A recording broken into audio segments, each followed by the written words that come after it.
ভিক্ষুক রাস্তা দিয়া যায় আর জমিদারের পুত্রবধূও যায়। একজন সামনের থেকে আসতেছে, একজন সামনের দিকে যাইতেছে। দুইজনের ক্রসিং এর সময় ভিক্ষুকের গায়ের কাদা জমিদারের পুত্রবধূর গায়ে লেগে গেছে। সে দুনিয়া আন্ধার করে ফেলছে, স্বামীকে ডাইকা নিয়ে আসছে, বলছে ভিক্ষুক আমার কাপড় নষ্ট করে দিছে। সে শুধু ভিক্ষুক ছিল না, বৃদ্ধ ছিল। বৃদ্ধ ছিল না শুধু, জীর্ণ ছিল, শীর্ণ ছিল। শরীরে কাপড় ছিল না, ফাটা চিরা কাপড় ছিল।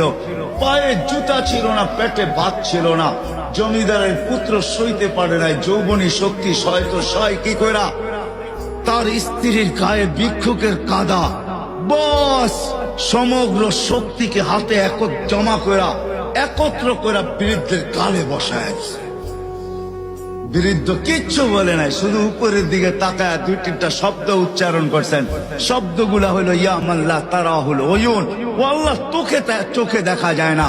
ও তারা কুল্লা শাই, তুই সব দেখিস।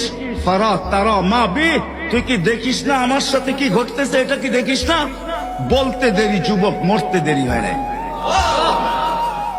জমিদার চলে আসছে, প্রতিশোধ নিবে। বৃদ্ধের একদিকে মুস্কি হাসি, একদিকে বলতেছে প্রেমের খেলা এমনই হয়। জিজ্ঞাসা করছে কিসের প্রেমের খেলা রে? বলছে ওর প্রেমিকার গায়ে আমার কাদা লাগছে, পায়ের কাদা লাগছে, ও সইতে পারে নাই। যৌবনী শক্তি দিয়ে আমার বৃদ্ধ গালে বসায় দিছে। আমাকেও একজন ভালোবাসে, সেও সইতে পারে না,